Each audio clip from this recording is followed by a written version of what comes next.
এখনো টাইম, তাই নিয়ে আমার ভয় লাগে। ধরে ছিল ইচ্ছাটা করার নামে অন্তত কিছু কেনাকাটাটাও হয়ে যাবে। It's me.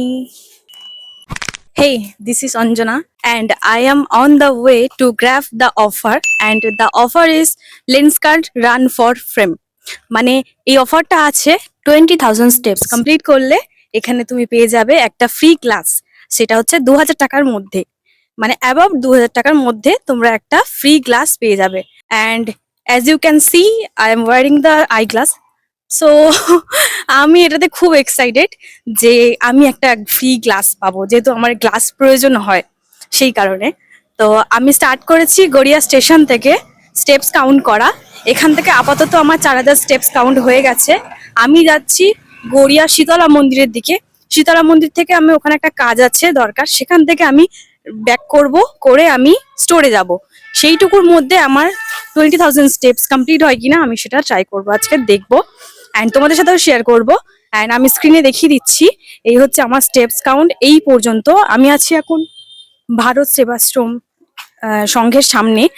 শুরুতে একটু এনার্জি নেওয়ার প্রয়োজন, সেই জন্য এক গ্লাস ছাতু খেয়ে নিচ্ছি। আই থিঙ্ক কবি নজরুল হবে, কারণ আমি ক্ষুদিরামটা পার করে চলে এসেছি।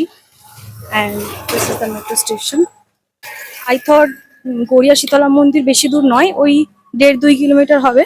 এই রাস্তাটা আমাকে তুলেছে গড়িয়া শীতলা মন্দির নয়, তবে যে সোনারপুর যাওয়ার অটো স্ট্যান্ড, সেই অটো স্ট্যান্ডে আমাকে তুলেছে। সেখান থেকে আমি এগিয়ে যাব। সামনে আছে কোটাক ব্যাংক, ওই কোটাক ব্যাংকে আমার কিছু কাজ আছে, কাজটাকে কমপ্লিট করব, তারপর আমি এখান থেকে এগিয়ে যাব। আপাতত এই পর্যন্ত আমার আই থিঙ্ক 6,000 প্লাস কমপ্লিট হয়েছে। আমি চেক করে নিচ্ছি আর একবার। এখানে আমি আগেও এসেছি, মানে এই যে রাস্তাটা আছে গড়িয়া স্টেশন টু গড়িয়া শীতলা মন্দির, মানে কবি নজরুল মেট্রো স্টেশন, এই পর্যন্ত আসতে আমার সময় লেগেছে 30 মিনিট। আমি এতদিন ভাবতাম যে বোধহয় 1 ঘন্টার কাছাকাছি সময় লাগবে। কারণটা হচ্ছে এখানে আমার একটা বন্ধু বাড়ি আছে, তো আমার টুকটাক আসা লাগে আমার বন্ধুর বাড়িতে। তো তখন আমি ভাবতাম যে বোধহয় আমার ওখান থেকে হেঁটে যেতে 1 ঘন্টার মতো সময় লাগবে, কিন্তু আমার মাত্র 30 মিনিট সময় লেগেছে। ব্যাংকের কাজটা আমার সম্পন্ন হয়েছে, আর সেখান থেকে রওনা দিয়েছি আমি পাটুলির দিকে। মানে গড়িয়া থেকে যেটা বাঘাযতীন রোড যায় সেই রোডটা দিয়ে আমি হেঁটে এসেছি।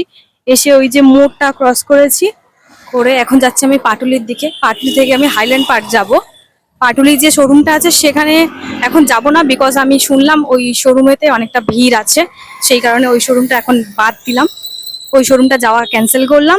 এখন যাব আমি এখান থেকে হাইল্যান্ড পার্ক শোরুমে, যেখানে আমার নিজের ফ্রেন্ড আছে, তো ওখানে জব করে। তো ওর সাথে গিয়ে দেখা করব অ্যান্ড দেখাবো কিভাবে এই অফারটাকে গ্র্যাব করা যায়। And I am very excited for this free class. So I am not promoting this offer, but I'm enjoying this journey and this moment.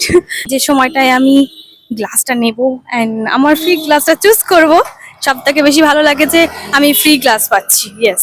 So আমি on the way to Patuli and পিছনে কেন্দুয়া শান্তি সংঘের প্যান্ডেল হয়তো দেখা যাচ্ছে I think. তো এই যেই জায়গাটা, এইখানটাতে ওই প্যান্ডেলটা হয়, কেন্দুয়া শান্তি সংঘ, যে প্যান্ডেলটা খুবই ফেমাস গড়িয়া। তো সেটার পাশ থেকেই আমি এগোচ্ছি। অ্যান্ড কিছুদিন পর দুর্গাপূজা, মা আসছেন, আর আশা করছি এখানে আমি ঠাকুর দেখতে আসবো। আর যদি আসি তোমাদের সাথে শেয়ার করবো অবশ্যই। আর হাঁটতে হাঁটতে আমি অনেকটা হেঁটে ফেলেছি, প্রায় পাটুলির কাছে চলে এসেছি। আর লেন্সকার অ্যাপটা খুলে দেখছি, যেন মনে হচ্ছে স্টেপস কি কাউন্ট হচ্ছে না, মানে ডাউট হচ্ছে একটু একটু যে আমি এতক্ষণ হাঁটছি, এতটা রাস্তা হাঁটছি, তাও এখনো 10,000 স্টেপসও কমপ্লিট হয়নি। এখনো বাকি 10,000 আমাকে কমপ্লিট করতে হবে। তো হাইল্যান্ড পার্ক তো এখান থেকে বেশি দূর নয়, এইটুকু যেতে যেতে আমার কি 10,000 স্টেপস কমপ্লিট হবে, এটাই এখন বড় প্রশ্ন। তো চলো দেখা যাক, আমাকে আরো কোথায় কোথায় ঘুরতে হয় কিনা সেটা আমি একটু দেখবো। কারণ আমি হিসাব মতো গড়িয়া স্টেশন থেকে স্টার্ট করেছি, গড়িয়া কবি নজরুল মেট্রো স্টেশন গেছি, সেখান থেকে আমি ব্যাক করেছি, বাঘাযতীন থেকে আসছি। এত কিছুর পরেও যদি এখনো সবে 10,000 স্টেপস কমপ্লিট হচ্ছে, তাহলে এইটুকু রাস্তাতে আরে বাকি 10,000 কি করে হবে। দেখা যাক আমি এটাকে কিভাবে কমপ্লিট করি। আমি চলে এসেছি এখানে গড়িয়া শোরুম, মানে যেটা পাটুলি শোরুম আছে লেন্স কার্টের, সেইটা। বাট আমি এটাতে যাব না, বিকজ আমি এটাতে যাব না এই কারণে, কারণ এখানে আমার ফ্রেন্ডটা নেই। ও আজকের জন্য, ও এখানেই ডিউটি করছে, বাট আজকের জন্য ও গেছে হাইল্যান্ড পার্কের শোরুমে। তো আমি সেখানেই যাব এবং আমার স্টেপস কাউন্টটাও কমপ্লিট হবে। সেই কারণে আমি এখান থেকে এগিয়ে যাচ্ছি। বৃষ্টি পড়তে শুরু করেছে, আমি পাটুলি মোড়ে চলে এসেছি। আমি পাটুলির ওখান থেকে ছুটে ছুটে এলাম, এসে এপারে এই যে বজরংবলী মন্দিরটা আছে পিছনে, অ্যান্ড তারপর সেই যে গঙ্গা আরতি ঘাট বলে, এখানে পাটুলি এবং গড়িয়ার সমস্ত ঠাকুরগুলো এখানে বিসর্জন করা হয়। দুর্গা ঠাকুর, কালী ঠাকুর সবগুলো এখানে বিসর্জন করা হয়। অ্যান্ড বৃষ্টি পড়ছে, আমি আপাতত এখানে সেটের তলায় বসছি, আর তারপরে বৃষ্টি থামলে আবার আমি বেরোবো। আমি যেটা দেখবো সেটা তোমাদেরকেও দেখাবো। This is my promise, and here is the look I am seeing that.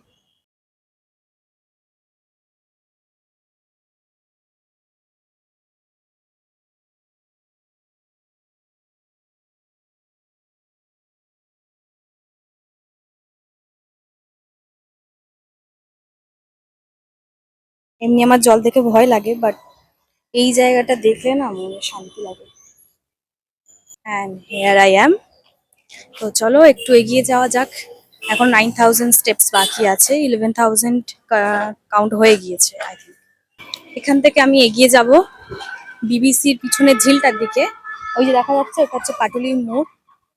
আর রাস্তাটা খুবই ভালো পেয়েছি অনেকক্ষণ পর, কারণ এই বর্ষার কালে রাস্তা মানে যা তা অবস্থা। পাটুলি থেকে স্ট্রেট আসতে হবে, যে দমকল স্টেশনটা আছে, ফায়ার ব্রিগেড স্টেশনটা আছে, ওই স্টেশন থেকে সোজা আসতে হবে। ঝিলটা কখনো আমি যাইনি, আমি অনেকজনকে যেতে দেখেছি, তাদেরকে ঘুরতে দেখেছি, অনেক ভিডিও ভিডিও করতে দেখেছি।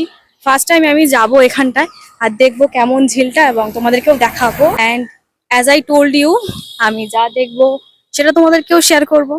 তো চলো। হঠাৎ বৃষ্টিটা এসে টাইমটা অনেকটা আমার নষ্ট করে দিয়েছে, প্রথম কথা। আর রাস্তাটা পুরোটা ভিজিয়ে দিয়েছে। যে রাস্তার তারিফ করছিলাম যে শুকনো ভালো রাস্তা, সে রাস্তায় পুরো জল জমিয়ে দিয়েছে। আই থিঙ্ক ওই দিকটা পড়ছে ঝিলটা। আমি ঝিলে একটা গেট দেখতে পেলাম, গেটটা খোলা কি বন্ধ বুঝতে পারলাম না, তাই সামনের দিকে একটু এগিয়ে যাচ্ছি।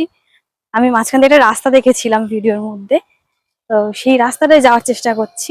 আমার মনে হচ্ছে আমি এসে গেছি। অ্যান্ড ওয়েদারটা জাস্ট দেখো, আকাশটা ঝিলটা একসাথে, দাঁড়াও দেখাচ্ছি। আকাশ আর ঝিলটা একসাথে, দারুণ লাগছে। এখানে একটু রাস্তার অবস্থা খারাপ আছে, জল টল জমে আছে, বাট নো প্রবলেম। ঝিলটা অনেকটা সুন্দর। এই কি রে বাচ্চারা, বাহ, বাচ্চা তো আর বাচ্চা নেই। একটুখানি এগিয়ে যাব, দেখি সাইড দিয়ে, জাস্ট একটুখানি এগিয়ে যাব। পিছনের বাচ্চাগুলোকে দেখো, ওরা ছে, আমি মানে অবাক হয়ে গেলাম। স্কুলে পড়াই একটু একটু বাচ্চারা সব, যাই হোক ওগুলো বাদ দিলাম। এইদিকে বই দেখতে দেখো,